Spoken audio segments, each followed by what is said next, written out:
है वो 5 mm है। ठीक है, अब इसको मैं पूरी प्रोसेस आपको बताता हूँ कि सारा कुछ कैसे करते हैं। हमने कॉपर की प्लेट ले ली है, उसके बाद हम कॉपर की पत्ती लेंगे। ये जो कॉपर की पत्ती है ये भी 5 mm मोटी है और 50 mm तक चौड़ी है। तो अभी जो पत्ती है इसके हम पीसेज हैं वो 12 फीट लंबे काटेंगे। वो इसलिए काटेंगे कि 10 फीट ये ज़मीन के अंदर जाएगी और 2 फीट बाहर रहेगी, ताकि हम जो कंपोनेंट से आने वाली अर्थिंग है उसको इस पत्ती से कनेक्ट कर सकें। हमारी कॉपर की प्लेट हो गई और कॉपर की पत्ती भी कट चुकी है। अब जो कॉपर की प्लेट है उसके अंदर होल कर लेते हैं। होल करने का पर्पज है कि हमारी कॉपर की पत्ती, पाइप और प्लेट तीनों को कनेक्ट करेंगे। ठीक है, अब कॉपर की प्लेट में होल होने के बाद हम होल करेंगे जो हमारी कॉपर की पत्ती है और जो हमारा पीवीसी पाइप है जो 10 फीट लंबा है। तो हमारे जो पीवीसी पाइप के अंदर हम होल करेंगे तो 2 होल इसलिए करेंगे जो हम कनेक्टिंग के लिए, और बाकी जितने इसमें होल करेंगे वो इसलिए करेंगे कि जो हमारी कॉपर की प्लेट है इसके चारों तरफ पानी है वो फैल सके। इस पाइप को हम पानी डालने के लिए इस्तेमाल करते हैं, उसको अर्थिंग की चार्जिंग प्रोसेस बोलते हैं।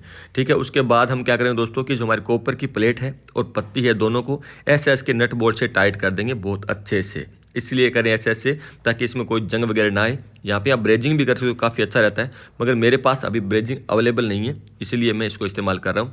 इसके बाद हम पीवीसी पाइप डाल देंगे और तीनों को अच्छे से टाइट कर देंगे।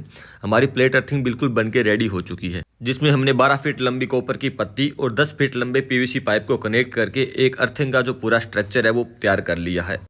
अब यहाँ तक आपने देखा कि अर्थिंग को बनाते कैसे, इसका स्ट्रक्चर तैयार कैसे करते हैं। अब इसकी जो नेक्स्ट प्रोसेस रहती है कि इसको कनेक्ट कैसे करते हैं, इसके नेक्स्ट प्रोसेस है उसमें हम सबसे पहले गड्ढे को खोदते हैं। अब गड्ढा खोदने का पर्पज ये है कि जितनी हमारी अर्थिंग गहराई में रहेगी उतनी ज़्यादा वहाँ पे नमी बनेगी और जितनी ज़्यादा नमी होगी उतना रेजिस्टेंस है वो कम होगा। इसलिए जो गड्ढे का जो हम गहराई है वो 10 फीट करवा रहे हैं। गड्ढे खोदने के लिए जो प्रोफेशनल लोग होते हैं वो इस वर्क को कर पाते हैं। मैं भी हर बार इन लोगों से करवाता हूँ, उनको अच्छा नॉलेज है और ये काफ़ी कम समय के अंदर इसको बना देते हैं। तो हमारा गड्ढा है वो लगभग 10 फीट तक हमें खोदना है और उसके बाद ही हमारी जो प्रोसेस नेक्स्ट करनी है। तो हमारा गड्ढा लगभग यहाँ पे खुद चुका है। ये प्रोफेशनल भाई हैं, ये टेंडर लेते हैं इसका। अब गड्ढे में हम सबसे पहले चारकोल यानी कोयला डालेंगे, कोयले की लेयर बनाएंगे। उसके बाद उस पर अर्थिंग की प्लेट है वो खड़ा कर देंगे। इसके बाद हमारा जो नेक्स्ट जो हमारा कट्टा था उसमें जितना भी कोयला है यानी एक कट्टा पूरा कोयले का, एक बोरा कोयले का डालेंगे, एक लेयर बनाएंगे। उसके बाद ये डले वाला नमक डालेंगे।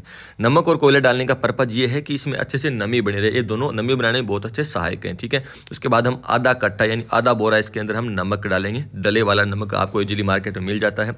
उसके बाद हम फिर से एक जो हमारा बोरा है वो हम कोयले का डालेंगे। हमारी लेयर कैसे बन रही है, पहले कोयला डाला फिर नमक डाला, अब फिर उसमें आधा कट्टा है वो नमक का डालेंगे। ये हेवी अर्थिंग बना रहा हूँ इसलिए मैं ज़्यादा इंग्रेडिएंट डाल रहा हूँ। अगर आप घरेलू इस्तेमाल देंगे तो वहाँ पे आप 10 किलो नमक और 20 किलो कोयले डाल के 1 फुट लंबी और 1 फुट चौड़ी कॉपर की प्लेट लेके इस्तेमाल कर सकते हैं। ठीक है, थर्ड इसमें मैं दोबारा एक बार फिर से जो हमारा बचा हुआ कोयला है वो एक बोरा इसमें डाल देता हूँ। यहाँ तक हमने पूरे इंग्रेडिएंट डाल दी हैं। इंग्रेडिएंट डालने के बाद इस अर्थिंग के गड्ढे को बंद कर देना है, इसमें वापस मिट्टी डाल देनी है। अब हमारा नेक्स्ट प्रोसेस आता है कि इसको कनेक्ट कैसे करते हैं। यानी जो हमारे बाहर 2 फीट लंबी कॉपर की पत्ती बची है ना, इसको जिस मशीन को या जिस बॉडी को हमें अर्थिंग करना है उन दोनों को कनेक्ट कर देंगे। या तो कॉपर के जो वायर आता है स्पेशली, या हम कॉपर की पत्ती से उन दोनों को इंटरकनेक्ट कर देंगे। अब दोस्तों हमारी जो अर्थिंग बन के बिल्कुल कंप्लीट हो चुकी है ना, अब इसमें हम करते हैं क्या, एक बाहर एक स्ट्रक्चर बनाते हैं इसी तरह का, और इसके अंदर क्या करते हैं बार बार पानी डालते रहते हैं मंथली, ताकि हमारी अर्थिंग के अंदर ज़्यादा नमी हो, और जितनी ज़्यादा नमी होगी उतना रेजिस्टेंस कम होगा और हमारे लिए अर्थिंग है वो बहुत ज़्यादा वैल्यूबल होगी।